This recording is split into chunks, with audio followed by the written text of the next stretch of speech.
আমি দেখাতে চাইছি ছোট ছোট গাছ ঘরের ভিতর রেখে ঘরের পরিবেশ এবং মনের পরিবেশ কীভাবে ভালো রাখা যায়।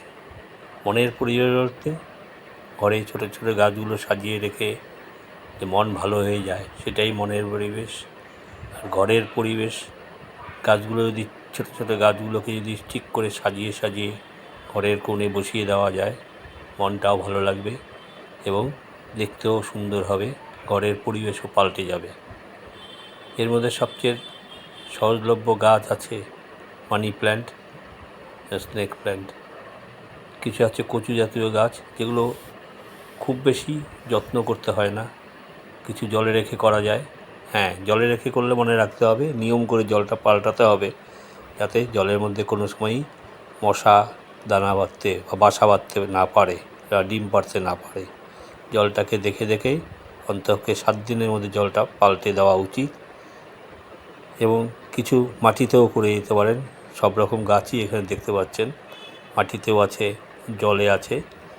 জলের গাছগুলো যেটা বললাম একটু লক্ষ্য করে জলটা পাল্টে দিতে হবে সপ্তাহে সপ্তাহে যাতে মশা জন্ম নিতে না পারে। আর মাটির গাছগুলোকে মাটিটা ক্যাতকাতা ভিজিয়ে রাখলে হবে না, একদম প্রচণ্ড ভিজিয়ে রাখলে হবে না, হাত দিয়ে বুঝতে হবে মাটিটা মোটামুটি অল্প জল থাকলেই দেখে নিতে হবে, অল্প জল থাকলেই গাছগুলো ভালো থাকবে, বেশি জল দেওয়ারও দরকার নেই। আমি সাধারণত করি যেগুলো মাটিতে আছে ঘরের ভিতর গাছ সেগুলো সপ্তাহে একদিন সামান্য করে জল দিয়ে দিই, তবে আঙুল দিয়ে দেখে নিতে হয় গাছগুলো জল মাটিটা ভেজা ভেজা আছে কি না। মাটি ভেজা ভেজা থাকলে কখনোই জল দেওয়া উচিত না ঘরের গাছগুলোতে বা এই জাতীয় ইনডোর প্ল্যান্টগুলোতে। তাই আমি দেখাচ্ছি বা দেখাতে চাইছি যে ছোট ছোট এই গাছগুলো যদি ঘরের ভিতর রাখা যায় তাহলে ঘরের পরিবেশ এবং আমাদের মনের পরিবেশ কীভাবে পাল্টে যেতে পারে।